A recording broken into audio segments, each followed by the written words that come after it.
Hermano, lo único que hay es debilidad. Tenemos un gran Señor que nos ayuda mucho más allá de nuestras débiles y pequeñas fuerzas. Esta semana fue una hermana al consultorio y le dice a mi secretaria: yo estoy buscando al doctor Osiris.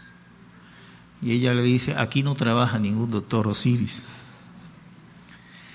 Como la puerta estaba abierta, yo escuché la conversación y yo le grité y le dije: déjala entrar. Y le dije a mi secretaria: ese es mi apodo, el apodo de familia, de iglesia, de amigos y de íntimo. Pedro Vidal solamente es a nivel de profesión. Pero la verdad es que yo me siento más cómodo como Osiris, que mi verdadero nombre es Pedro Vidal. Papá no sabía que yo me llamaba Pedro Vidal. Anoche recibí la llamada de que nuestro hermano Robert había empeorado y lo habían ingresado. Y cuando recibí la llamada me arrodillé a orar. Y luego en la madrugada desperté varias veces y cada vez que despertaba me arrodillaba a orar. Y no sabía que había partido a la presencia del Señor. Me entristece grandemente. Pero nos consuela saber que estamos en la mano de un Dios todopoderoso. Hermanos queridos, para mi esposa y para mí es un verdadero gozo compartir con ustedes este 78 aniversario. La obra del Señor, el Señor ha estado con ustedes. Está en la iglesia madre, la iglesia partiendo de la cual el Evangelio se ha extendido por muchos sectores. Que el Señor le bendiga de una manera rica y especial en un aniversario más. Y para mí en lo personal es un gran privilegio que me hayan elegido para tener la disertación de la palabra de Dios. La verdad, hermano, que no merezco este privilegio y le agradezco enormemente haber pensado en un servidor. En la formulación de estos estudios quisiera seguir los consejos del doctor Stephen Davis. El pastor Davis, utilizando aquella porción de la Escritura cuando los líderes religiosos de Jerusalén enviaron a Juan el Bautista a hacerle una pregunta, Juan le dio 3 respuestas. Y en esa respuesta tenemos 3 peligros que según el doctor Stephen Davis, todo predicador debe evitar. El primer peligro es atribuirse méritos que solo le corresponden a Cristo. Frecuentemente lo que predicamos la palabra de Dios, estamos expuestos a ese peligro. En segundo lugar, enfocar la atención en uno mismo y no en Cristo Jesús, nuestro Señor y Salvador. Y en tercer lugar, ocultar nuestras debilidades. A veces los predicadores parecen cristianos de otro planeta, que no están sometidos a la misma lucha y debilidad que las ovejas. Pero hermano querido, cada pastor, cada predicador tiene esa lucha como la tiene cada hermano en la congregación. Así que quisiera que el Señor me ayude a evitar estos 3 peligros, tal como lo detalla el doctor Stephen Davis. La guerra de los Estados Unidos ha sido una de las guerras más emblemáticas en la historia de la humanidad. Se inició el 19 de abril de 1775 y terminó 8 años después, el 3 de septiembre de 1783. En esa guerra se libraron más de 40 batallas. Los norteamericanos perdieron varias batallas, pero ganaron muchas más. Destacándose la batalla de Saratoga de 1777 y finalmente la de Yorktown, que determinó el triunfo de los rebeldes. Perdieron muchas batallas, pero al final ganaron la guerra. La vida espiritual es una guerra espiritual. Y esa guerra no está representada por una línea continua de constante victoria. Todo lo contrario, hay altos y bajos, hay derrotas y triunfo. En la palabra fundacional de nuestro Señor, el Señor estableció esa lucha. Y yo también te digo que tú eres Pedro, y sobre esta roca edificaré mi iglesia, y las puertas del Hades no prevalecerán contra ella. Ahí el Señor anticipa la guerra espiritual en la cual va a estar involucrada toda iglesia. Pero también el Señor en esa palabra anticipa la victoria de la iglesia. Hermanos queridos, la iglesia nació para la guerra, pero la iglesia también nació para la victoria. En todos los libros del Nuevo Testamento se nos presenta esa guerra espiritual. Y el libro a los filipenses no es una excepción. La iglesia filipense es una iglesia guerrera, una iglesia involucrada en la guerra espiritual. Notemos algunos términos que hablan de esa guerra. En el capítulo 1, verso 20, dice Pablo: yo quiero que todos estén combatiendo unánimes. En el verso 28 dice: en nada intimidado por lo que se oponen. En el verso 30, habiendo ustedes visto el mismo conflicto, ustedes están escuchando ahora el mismo conflicto que en una ocasión vieron en mí. En el capítulo 4, verso 3 dice: compañero fiel, te pido que ayude a esta que combatieron.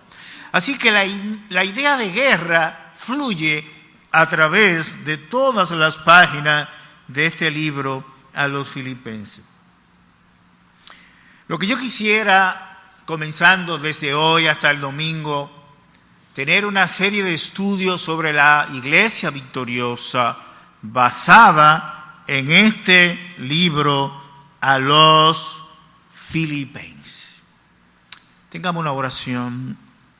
Querido Padre, tú que habitas en luz inaccesible, el único bendito y soberano, el único Rey de reyes y Señor de señores, te adoramos, te glorificamos, te exaltamos. Reconocemos que tú eres Dios y nosotros hombre, gusano en tu presencia, indigno de comunicar tu santa y bendita palabra. Señor, quiero esconderme detrás de la cruz y que solo brille Cristo. Que me dé una unción de tu Santo Espíritu para la edificación de tu iglesia y la glorificación de tu nombre. En el nombre de Jesús. Amén. En esta presentación de este momento, lo que quiero hacer es una introducción obligada a todos los estudios que vamos a tener sobre este tema, la iglesia victoriosa. Y en esta introducción de este momento quiero compartir 3 puntos. Número 1, voy a hablar de la ciudad de Filipos. Número 2, voy a hablar de la iglesia de Filipos. Y número 3, voy a hablar de la epístola a los filipenses. La ciudad de Filipo, como ustedes saben, Grecia estaba dividida en 2 partes. Una parte septentrional, Macedonia, y una parte meridional, Acaya. En las Escrituras frecuentemente se habla de Macedonia y Acaya. Pablo hace referencia con frecuencia de Macedonia y de Acaya para referirse a toda Grecia. Macedonia tenía varias ciudades. La capital de Macedonia, aunque a veces creemos que era Filipos, no. La capital de Macedonia era Tesalónica. La Biblia lo llama Tesalónica.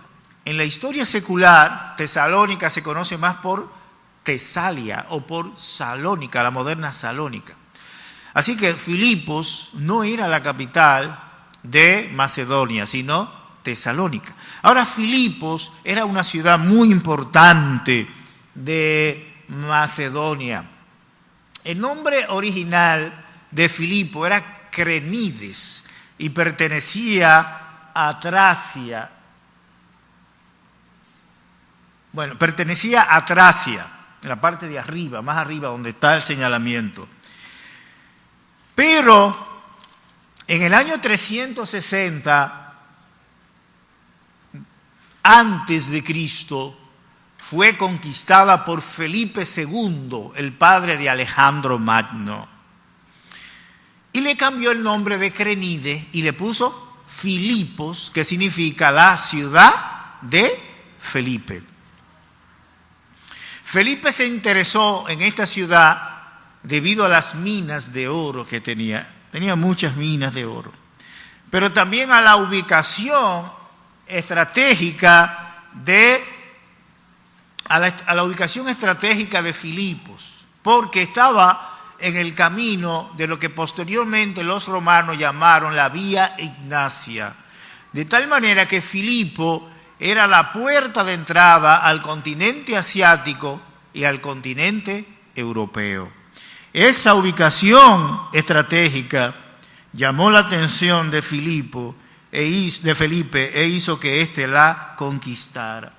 En el año 168, entonces, fue conquistada por los romanos en la batalla de Pigna.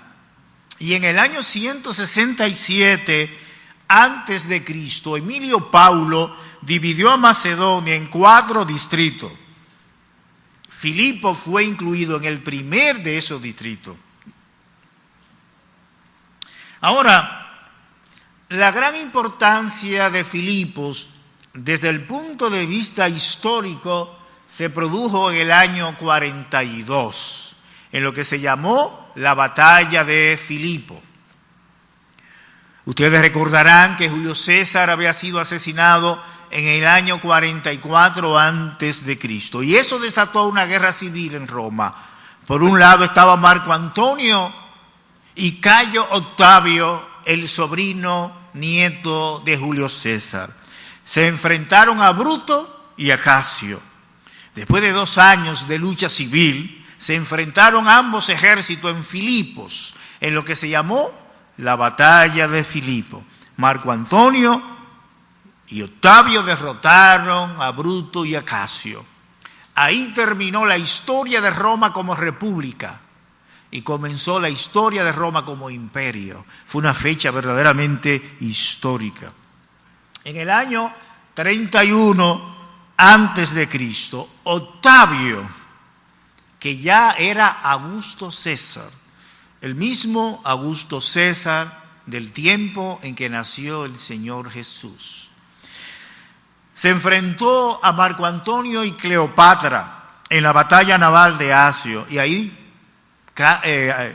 Augusto César derrotó a Marco Antonio y a Cleopatra, y convirtió a Filipo en una colonia romana. Una colonia romana era un pedazo de Roma en el exterior. Los residentes de la colonia romana tenían la ciudadanía romana, estaban exentos de pago de algunos impuestos. Los oficiales ostentaban los mismos títulos que en Roma. Tenían autonomía de gobierno provincial y los mismos derechos otorgados a los ciudadanos en Italia. Así que en el año 31 antes de Cristo, Augusto César convirtió a Filipo en una colonia de Roma. Esa línea roja representa el trayecto de la Vía Ignacia. Lucas en los Hechos 16:12 dice y de allí a Filipos, que es la primera ciudad de la provincia de Macedonia. No significa que era la capital de Macedonia, era aquella ciudad que había sido colocada en el primer distrito, según la división que hizo Emilio Paulo. Y dice, y una colonia. Qué interesante. Por eso es que aquel famoso historiador, Sir William Reise, cuando él se propuso demostrar que Lucas estaba equivocado, emprendió una investigación y comenzó a visitar los lugares que narraba Lucas, y se quedó asombrado de la exactitud histórica. Y Sir William Reise dijo, Lucas es el mejor historiador de la antigüedad, y aquel ateo y racionalista se convirtió al Evangelio. Dice Lucas, y una colonia, es dato preciso, efectivamente, tal como lo hemos mencionado, Filipo era una colonia de Roma. ¿Cómo se fundó la iglesia de Filipo? En su primer viaje misionero, Pablo había fundado las iglesias de Galacia del Sur. En su segundo viaje misionero, Pablo visitó estas ciudades, estas iglesias que había fundado en su primer viaje misionero, y él quería ir hacia el este a seguir predicando la palabra de Dios.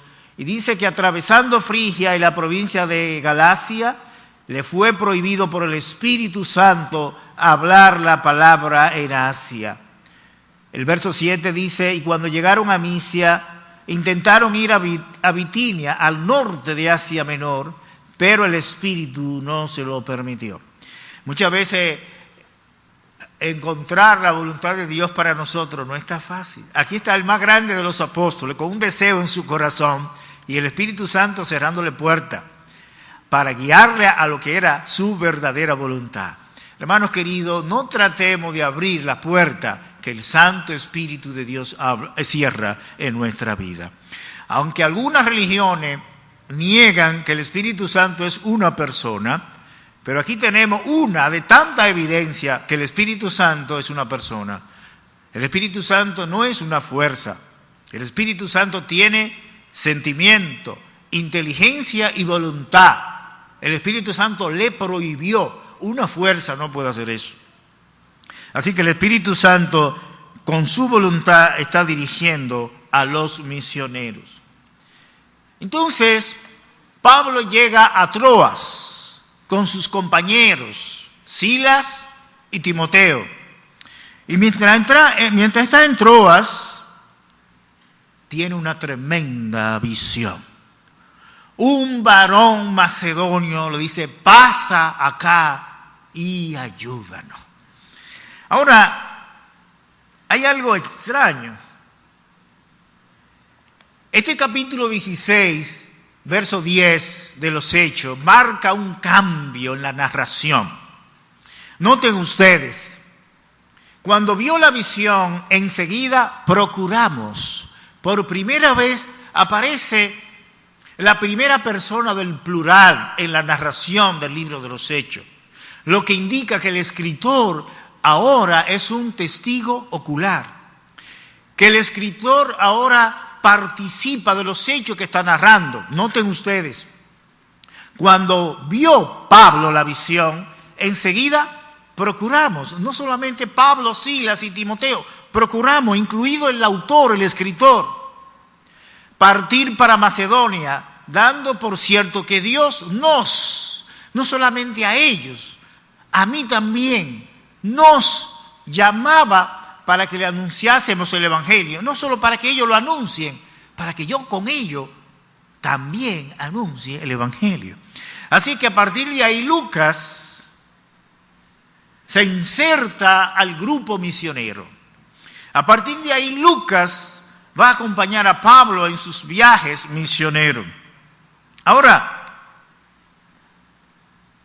algunos autores piensan que cuando Pablo tuvo esta visión, que vio este varón macedonio, fue a Lucas que vio.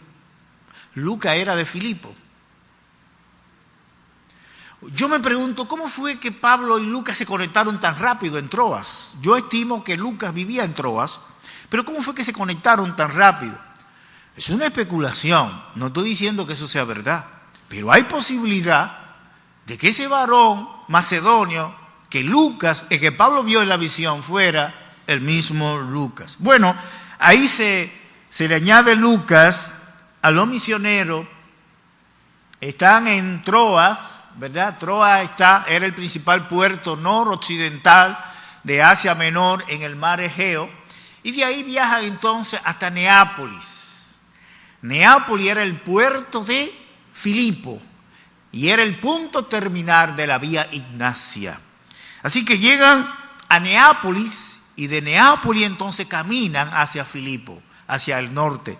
13 kilómetros de Neápolis hasta Filipo, caminando hasta llegar allá. Y cuando llegan a Filipo, hay algo inusual en todos los viajes misioneros de Pablo. Pienso que esto no recuerdo haberlo visto en otra ciudad. Cuando llegaron allá, como era la costumbre de Pablo, él se reunía los sábados, él entraba a la sinagoga cada sábado. No porque Pablo guardaba el sábado. En el libro de los Hechos no tenemos una sola evidencia de que la iglesia guardaba el sábado. Pablo entraba cada sábado a cada sinagoga porque era el día en que los judíos estaban reunidos. Ahora, cuando ellos llegan a Filipo, no había sinagoga. Y entonces tuvieron que salir fuera de la ciudad de Filipo, fuera de la puerta de la ciudad. Y se reunieron junto a un río, ¿verdad? Ese es el río Gangites, que estaba a 2 kilómetros de Filipo. Había que salir 2 kilómetros. Así que ellos de la ciudad salían 2 kilómetros para realizar su reunión de oración. Al lado del río Gangites. ¿Por qué? Porque era un lugar ceremonialmente puro. Y porque ahí tenían el agua que necesitaban para la purificación ritual antes de las oraciones. Ahora, ¿por qué no había sinagoga en Filipo? Porque para construir una sinagoga se necesitaba 10 hombres judíos.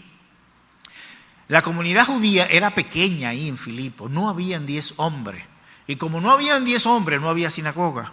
Así que se reunían a la afuera de la ciudad. Y ahí estaban las mujeres reunidas ahí a la afuera de la ciudad, al aire libre. Y ahí Pablo por primera vez comunica el Evangelio. Y ahí está ese grupo de mujeres. Y entre ese grupo de mujeres había una que sobresalía, Lidia de Tiatira. Una empresaria, una comerciante, una mujer con una visión comercial, con una visión empresarial, una líder esta mujer, que con su dinero ayudaba a la causa de los judíos, porque era una prosélito de los judíos. Y el Señor abre el corazón de Lidia y el Evangelio entra a su vida. Y tiene un encuentro personal con Cristo por primera vez. Ahora Lidia sirve a la causa del Evangelio con su dinero y con los bienes que el Señor le había dado. De tal manera que Lidia se convierte en la primera convertida de Filipo y de Europa. Pablo continuó predicando el Evangelio y asistía regularmente los sábados a estas reuniones de oración. En una siguiente visita, una joven que tenía un espíritu de adivinación, pitonisa. Esto viene de Pitón, la serpiente que guardaba el oráculo de Delfo. Este era un demonio poderoso que tenía esta joven. Y ella decía, estos hombres son siervos del Dios Altísimo que le anuncian el camino de salvación. Pablo da media vuelta, reprende al demonio y libera a esta joven del demonio. Así que fue una maravilla. Esta joven poseída por demonio fue liberada por Pablo y probablemente fue la segunda persona que se añadió junto con la familia de Lidia a la iglesia de Filipo. Pero los amos de esta joven se pusieron bravos porque ella con su adivinanza le daba grande ganancia a sus amos. E inventaron una acusación para encarcelar a los misioneros. Dijeron ellos, y presentándolo a los magistrados, dijeron: estos hombres, siendo judíos, alborotan nuestra ciudad. Esa fue una acusación antisemita, siendo judíos. Así que el argumento principal que levantaron contra estos hombres, que eran judíos, y esa acusación antisemita se vio alimentada por el hecho de que el emperador Claudio, 2 años atrás, en el 48-49, había expulsado a los judíos de Roma. Por lo tanto, existía un sentimiento muy generalizado antijudío. Así es que entonces Pablo y Silas van a la cárcel por ser judíos. ¿Por qué Timoteo no fue encarcelado? ¿Por qué Lucas no fue encarcelado? Solamente Pablo y Silas. ¿Por qué? Porque fue una acusación antisemita. Timoteo era de madre judía, pero su padre era gentil. Por eso no lo encarcelaron.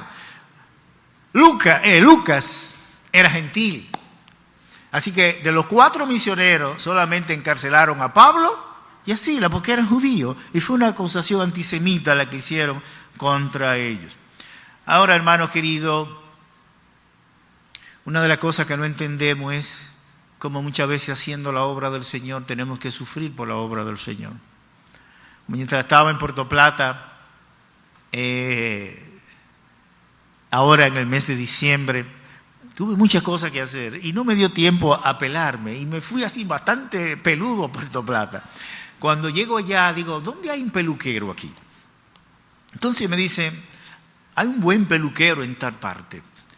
Ese hombre era un fiel creyente en el Señor. Y él asistía a otra iglesia en uno de los campos. Iba con un hermano a esa iglesia a ayudar. Pero en una ocasión su compañero fue chocado por un vehículo y murió. Y aquel hermano quedó con un resentimiento en su corazón. ¿Cómo Dios permite esto de sus hijos que están sirviéndole a Él? Y se apartó de la fe.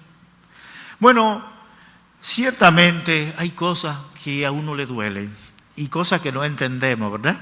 Cosas que no entendemos. Nosotros ahora vemos por espejo, pero en aquel día veremos cara a cara. Cuando yo esté en la presencia del Señor, hay muchas cosas que le voy a preguntar y no le entiendo. Porque las cosas secretas pertenecen a nuestro Dios y las revelaba para nosotros.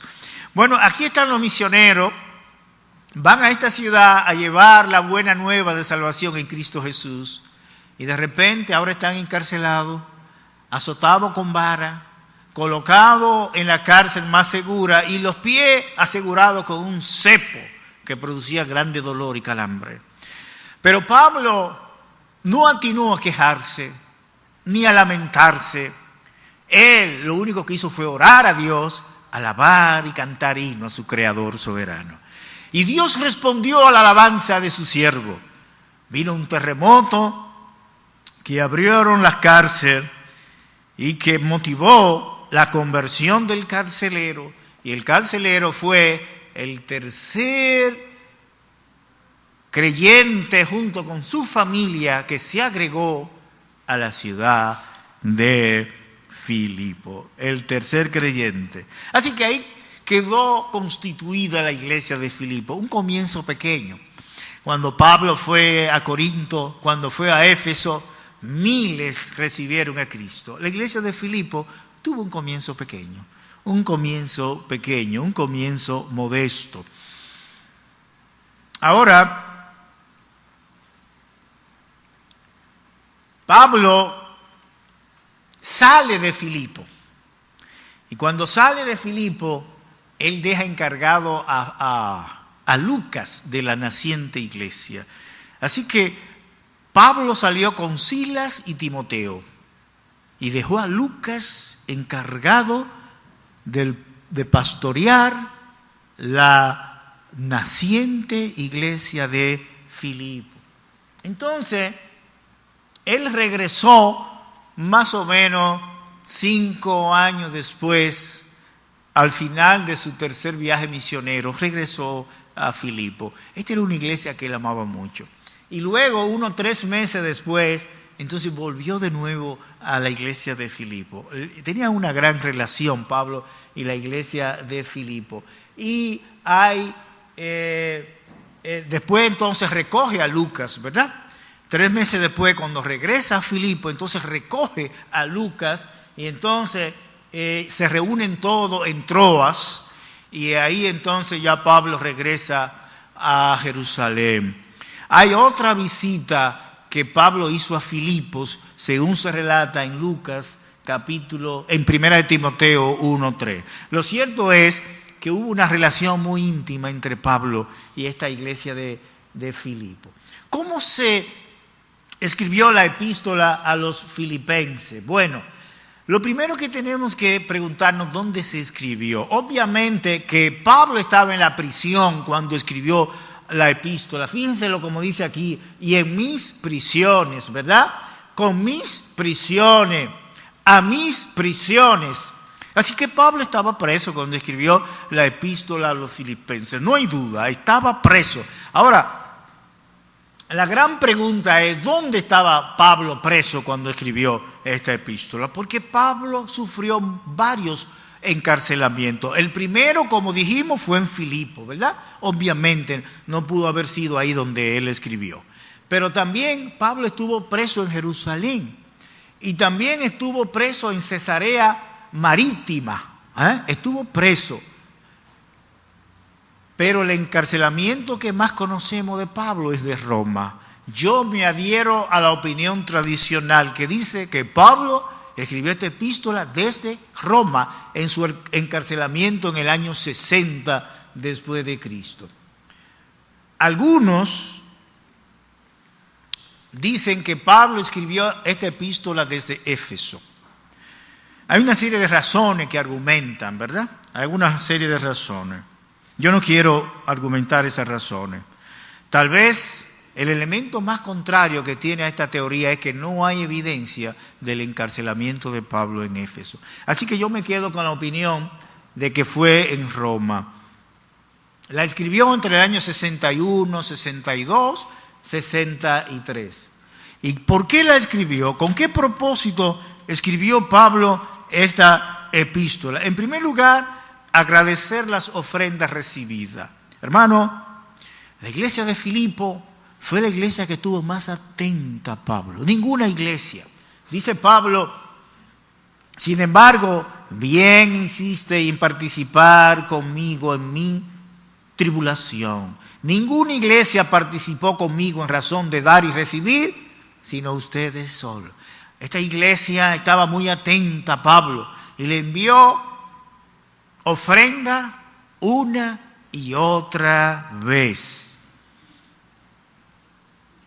Pues aún a Tesalónica me enviaron una y otra vez para mis necesidades.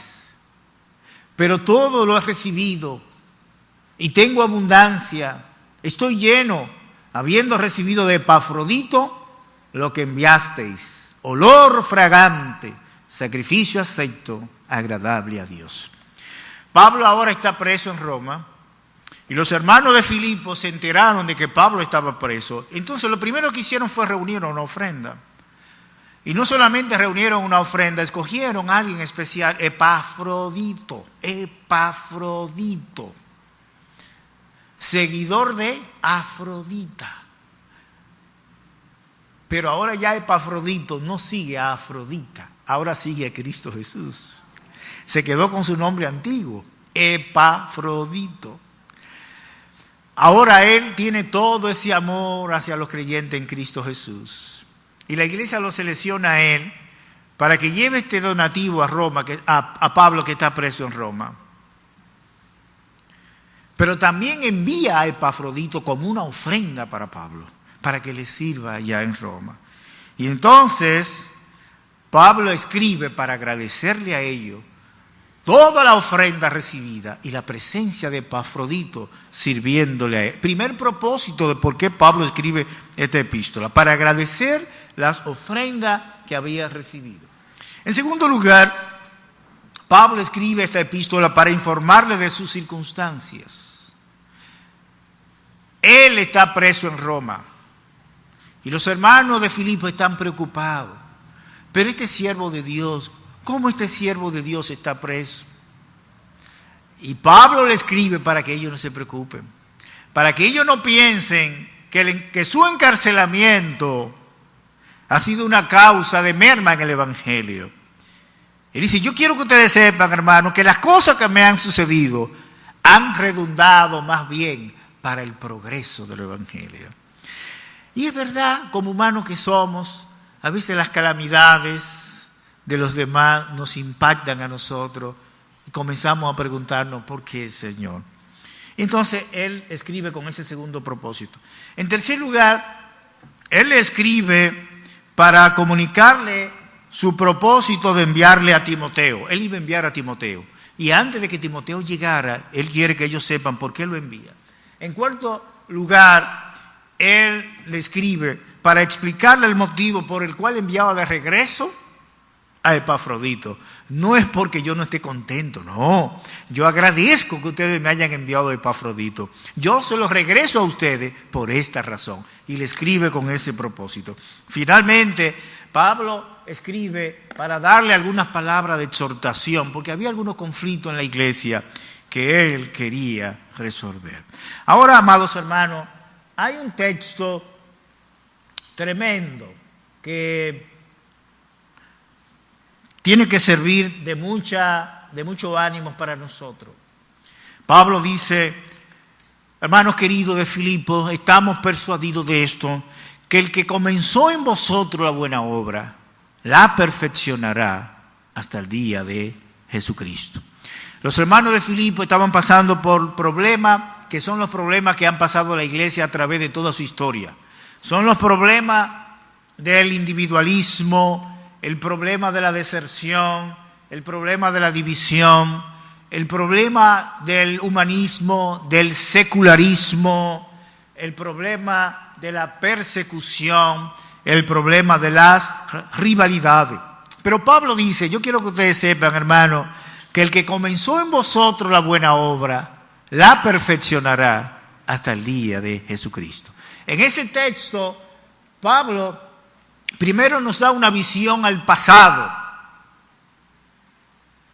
El que comenzó la obra, el que plantó la obra. Pablo está escribiendo 10 años después. Está pensando en el año 51, cuando llegó a Filipo, cómo el Señor plantó la iglesia de Filipo a través de él, Sila, Timoteo y Lucas. En Lidia, en esta pitonisa, en el carcelero, como los primeros integrantes de la iglesia. Hermanos queridos, en estos 78 años, nosotros miramos hacia atrás cuando el Señor plantó esta iglesia. El hermano Razi, su esposa, algunos familiares, y hermanas tremendas, Georgina Ben, Justina Alvarado y otros que estuvieron ahí presentes. Esa Lidia que estuvieron ahí presentes en el comienzo de la obra de Dios. El que plantó, el Señor plantó esta iglesia hace 78 años. Pero eso nos da una visión en el presente. El que plantó la iglesia, Él está edificando. El Señor no ha parado de edificar. El Señor está edificando. Y el Señor está trabajando con su iglesia en el día de hoy. Hermano, hay muchos frutos en nuestra vida que muchas veces nosotros no conocemos. Cuando la iglesia estaba en la Altagracia con Félix María Ruiz, la hermana Dulce invitó a una jovencita a una escuela dominical. Esa jovencita tendría tal vez 8 o 10 años. Bueno, yo sé, a lo mejor la hermana Dulce jamás ha vuelto a ver a esa jovencita. Pero esa jovencita nunca ha olvidado a la hermana Dulce. Hace varios años ella se convirtió y es miembro de nuestra iglesia. Y ella me cuenta, cuando Dulce la llevaba a ella a la iglesia, cuando estaba en la Altagracia, esquina Félix María Ruiz. Fruto que ella sembró y que no conoce esa cosecha. Así es que muchas veces nosotros sembramos y a veces vamos con lágrimas, como que no hay cosecha, ¿verdad? Como que no hay fruto. con lágrimas, sembrando la semilla. Y Señor, como que no veo los frutos. Hermano querido, nunca quitemos nuestros ojos de nuestro Salvador, que es que edifica la iglesia. Él está edificando y Él está trabajando. Y podemos ver el presente con optimismo. El Señor está edificando su iglesia. Y podemos mirar el futuro, cuando el que comenzó en vosotros la buena obra, la perfeccionará hasta el día de Jesucristo. La completará, la terminará. Dios completará su obra en su pueblo. La iglesia nació para la guerra, pero nació para la victoria. Vayamos a la guerra espiritual con esa seguridad de que la victoria es nuestra. Bendito sea tu nombre, Señor. Gracias por esa promesa que tenemos en Cristo Jesús, Señor nuestro. Gracias porque tú y solo tú eres el Señor de la iglesia. Tú y solo tú eres la cabeza de la iglesia. Tú y solo tú eres el fundamento de la iglesia. Tú y solo tú eres el edificador de la iglesia. Gracias por esta amada iglesia. Gracias por lo que hiciste. Gracias por lo que está haciendo. Y gracias por lo que hará. Tu bendición para cada uno de tus hijos. Tu bendición para cada uno de los fieles en esta iglesia, que han puesto su fe y su confianza en Jesús, nuestro Salvador. Que tu gracia y tu bendición sea para todo y cada uno de ellos. Por Jesús, nuestro Salvador. Amén. Bueno, Dios nos bendiga.